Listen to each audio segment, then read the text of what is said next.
Coming up in today's show, a massive oil tanker seizure off Venezuela, a divided Fed cutting rates again, and the new report showing where Americans carry the most credit card debt. Plus, a power struggle over the National Guard, a font fight at the State Department, and a rare natural phenomenon glowing in the middle of Death Valley. And here's the trivia question. What drinking song became a Christmas classic? It's Thursday, December 11th. This is the Flyover Podcast. Welcome to the Flyover Podcast, taking you above the noise for an unbiased, high-altitude view of today's headlines with daily coverage that's honest and refreshing. Let's cruise the news and land the facts. Hello, everyone, and welcome to the Flyover Podcast. My name is Ayla Brown, and I'm your weekday host. It's Thursday, and we have a lot to cover, so let's take off with the biggest headlines of the day. The U.S. seized an oil tanker off the coast of Venezuela on Wednesday in what President Trump called, quote, the largest one ever seized, part of his administration's effort to pressure Nicolas Maduro's government. The Coast Guard carried out the operation in international waters without incident, and Attorney General Pam Bondi said the vessel had been transporting sanctioned oil from both Venezuela and Iran for years. Trump also said the U.S. will, quote, keep the oil, and hinted that more seizures may follow as he continues pushing to remove Maduro from power. The tanker was reportedly headed to Cuba, which often sells Venezuelan crude to Asian markets, especially China. Meanwhile, the Federal Reserve cut interest rates by a quarter point on Wednesday, lowering its benchmark rate to between 3.5% and 3.75%, the Fed's third straight reduction. The vote wasn't unanimous, passing 9-3, which is the most dissent the Fed has seen in 6 years. Chair Jerome Powell said policymakers are now, quote, well-positioned to wait before cutting again and are projecting just one rate reduction in 2026 as they try to balance stubborn inflation with a softening labor market. Powell noted that tariffs are pushing inflation higher while the job market is showing weakening signs, putting pressure on the Fed's dual mandate of stable prices and full employment. And new data from the New York Fed shows U.S. credit card balances have climbed to $1.21 trillion, with the average American carrying $6,523 in credit card debt. Washington, D.C. leads the nation at $7,684 per person, followed by Alaska and Hawaii, all places where the cost of living is higher and credit lines tend to be larger. Wisconsin has the lowest average balance at $5,206, with Iowa and West Virginia also $5,500. States with higher balances typically have credit lines over $34,000 per consumer, while lower debt states usually offer tighter credit availability around $19,000. There's a full map linked in today's show notes. Here are your top political headlines. U.S. Customs and Border Protection has proposed that foreign visitors provide 5 years of their social media history in order to enter the U.S., even those from visa waiver countries like Australia, Germany, Japan, and the U.K. The new plan would overhaul the existing travel authorization process, as the agency argues the added screening is needed for security. Privacy and civil liberties groups are already raising concerns the move could chill speech or deter travel. House GOP leaders are set to bring a vote next week on a package of health care bills, but notably that package does not include an extension of the enhanced subsidies under the Affordable Care Act, also known as Obamacare. The decision to leave those subsidies out has sparked concern among Democrats and healthcare advocates who worry millions could lose financial support for coverage. In a dramatic move, Democratic Representative Haley Stevens filed articles of impeachment on Wednesday against Robert F. Kennedy Jr., the U.S. Secretary of Health and Human Services. Stevens described Kennedy as, quote, the biggest self-created threat to our health and safety, accusing him of spreading misinformation about vaccines and undermining public health institutions. Still, analysts note the impeachment effort faces an uphill battle given the current political makeup of Congress. Here are some podcast extra stories. A federal judge has ordered President Trump to return control of California National Guard troops back to Governor Gavin Newsom, blocking the administration from continuing to deploy them in Los Angeles and saying it failed to show any evidence that federal law enforcement still needed 300 guardsmen under federal command. California officials argued the months-long deployment lacked justification, and although the order is paused until Monday to allow for an appeal, the ruling adds another chapter to the fight over how far a president can go in federalizing state guard units.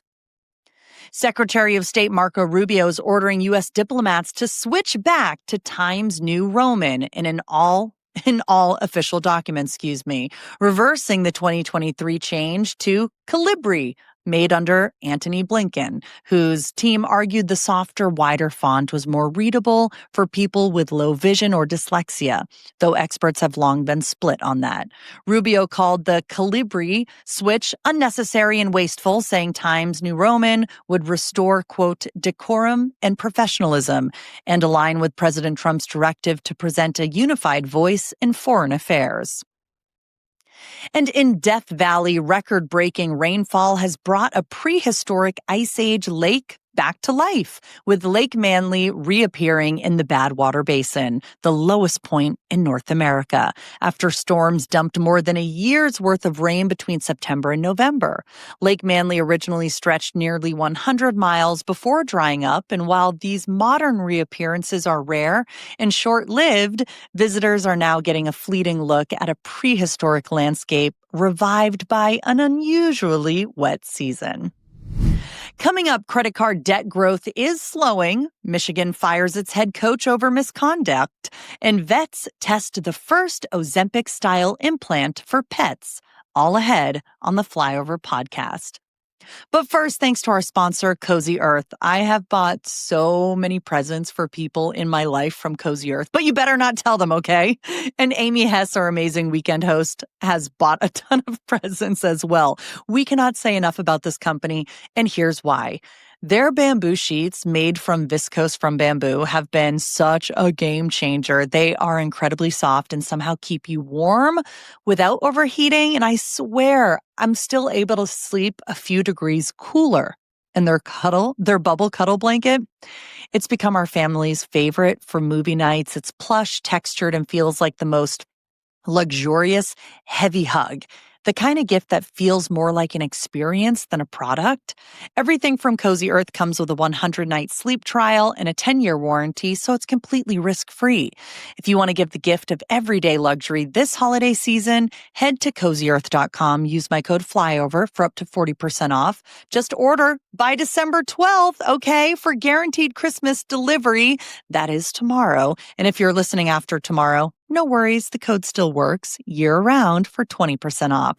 And if you get a post-purchase survey, make sure you mention that you heard about Cozy Earth right here on the Flyover. Give the gift of comfort that lasts far beyond the holidays and into a very cozy new year. In finance, Americans' credit card balances are expected to rise in 2026, but by the smallest annual amount since 2013, not counting the first pandemic year when relief programs temporarily kept borrowing down. Economists say the slowdown reflects cooling inflation and consumers pulling back after several years of heavy spending. Millions of people will soon be eligible for automatic payments from a $700 million settlement with Google, which centers on purchases made through the Google Play Store. Most consumers won't need to file a claim because Google is using account records to issue payments directly. And AutoZone says it added 53 new brick-and-mortar stores this quarter, 39 in the U.S., 12 in Mexico, and 2 in Brazil, as the company continues expanding its international footprint. The retailer says demand for repair parts remains strong as Americans keep older cars on the road longer. Here's your stock market update. Yesterday, the markets all moved, with the Nasdaq up 0.33%, the S&P 500 rising 0.67%, and the Dow gaining 1.05%. Bitcoin dipped 0.40%, while gold rose 1.23%. The standout mover was Photronics, which surged 45% after the semiconductor manufacturer beat earnings expectations in its fourth quarter report. In sports, Michigan football coach Sharon Moore was fired with cause yesterday after the school found evidence he'd engaged in a, quote, inappropriate relationship with a staff member. Moore wraps up his tenure with the Wolverines with a 16-8 record. In baseball, the Chicago White Sox won the 2026 MLB Draft Lottery, securing the first overall pick next summer. The Colorado Rockies, who finished with the worst record in baseball by 17 losses, will actually pick 10th because they've already held lottery picks in each of the past 2 seasons. In Major League Soccer, Inter Miami star Lionel Messi has won the league's MVP award for 2025, becoming the first player ever to win it in back-to-back seasons. And in the WNBA, Las Vegas Aces forward A'ja Wilson has been named the AP Female Athlete of the Year after a dominant 2025 that included league MVP honors and a WNBA championship. She's now just the 5th women's basketball player to ever win the award. In science and tech, a bright meteor lit up the sky across Texas and several neighboring states Tuesday evening, just ahead of the Giminids meteor shower, which hits its peak this weekend. The Giminids are known for producing some of the year's brightest and most reliable fireballs, so skywatchers may get an even better show over the next few nights. In veterinary medicine, researchers have successfully tested the first GLP-1 weight loss implant for pets on a cat, delivering medication continuously for up to 6 months to help manage obesity in cats and dogs. GLP-1 drugs like Ozempic and Wegovy for humans regulate appetite, and vets say pet obesity has been rising for years. And in space, NVIDIA-backed StarCloud has trained the first AI model in orbit, running Google's Gemma on a satellite to tackle Earth's data center energy crisis. The system operated with 10 times lower energy costs than ground-based facilities, and researchers say it could pave the way for off-planet AI processing to reduce power demands on Earth.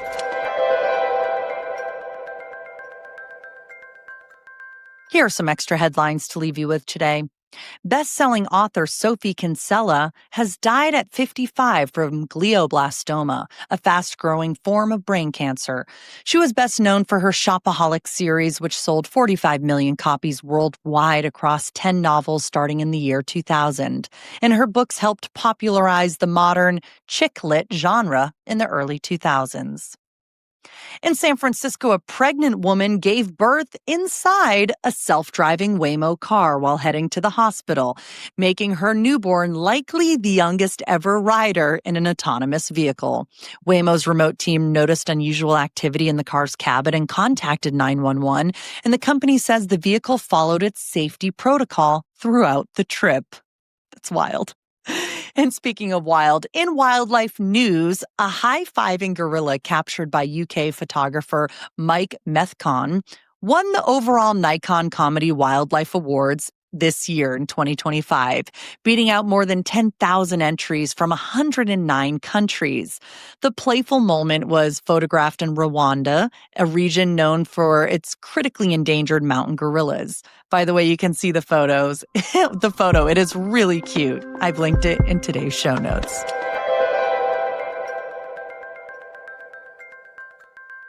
Here's the results of yesterday's poll. What age do you think is appropriate for a first social media account?